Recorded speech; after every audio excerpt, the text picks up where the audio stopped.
एसटीचा bus stand हा नेहमीप्रमाणे गजबजलेला होता.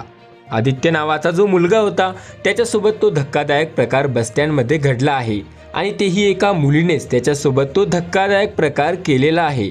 असं काय घडलेलं आहे बस स्टँडमध्ये, मग आज आपण ती घटना बघणार आहोत. मित्रांनो, यानंतर बस स्टँडवर किंवा इतर कोणत्याही ठिकाणी कोणत्याही व्यक्ती सहजासहजी एखाद्या मुलीवरती विश्वास ठेवणार नाही. या मुलीने असं काय केलं ज्याने संपूर्ण महाराष्ट्र हादरला बघा.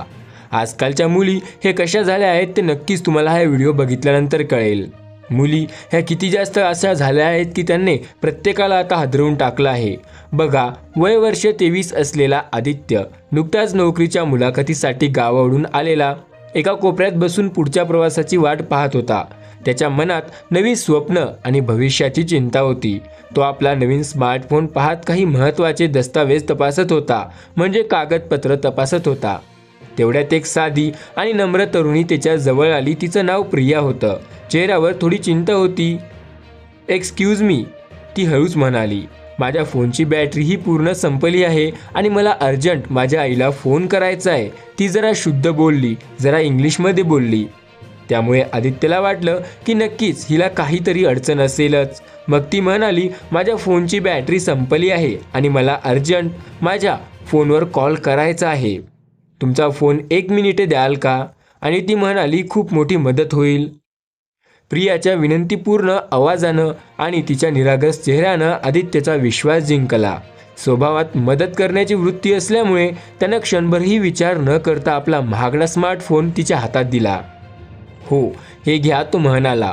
प्रियाने फोन हातात घेतला आणि थोडी बाजूला झाली. तिने पटकन एक नंबर डायल केला आणि बोलत असल्याचा अभिनय करू लागली. तिची नजर मात्र सतत बाजूला असलेल्या फिरत होती. ती काहीतरी इशारा करण्याची संधी साधत होती. आदित्य कागदपत्र तपासत तिच्याकडे लक्ष देऊन पुन्हा तिच्याकडे बघत होता. आपल्या बॅगेत कागदपत्र तपासण्यात गुंतला होता. त्याला वाटले की तिचा फोन झालाच असेल. फोनवर बोलत असताना, अभिनेती करत असताना तिने बस स्टँडकडे प्रवेशद्वाराजवळ उभ्या असलेल्या एका लाल पळसवाल्या मोटरसायकलवाल्याकडे, तरुणाकडे सूक्ष्म डोळ्यांनी काहीतरी इशारा केला. हा तरुण तिचा साथीदार असावा.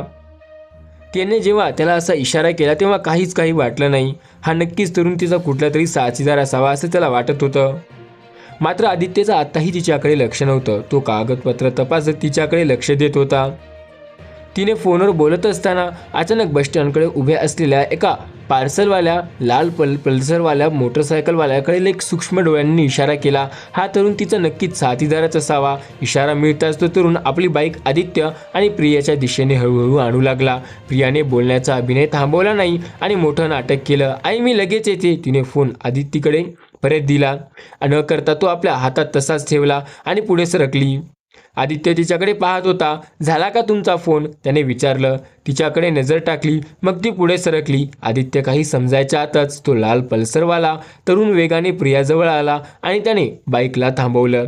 प्रियाने अत्यंत चपलाईने आदित्यचा फोन आपल्या पर्समध्ये टाकला आणि उडी मारून त्या बाईकच्या मागच्या सीटवर बसली. आदित्य ओरडला, धावला, परंतु त्याचा काही उपयोग झाला नाही. कारण की बस स्टँडमध्ये खूप गोंधळ आवाज होता आणि साथीदाराच्या मदतीने ती चक्क ट्रॅफिकमधून ती निघून गेली. आदित्यनं पोलीस कंप्लेंट केली, परंतु आता पुढे काय होतं ते पाहणं खूपच गरजेचं आहे.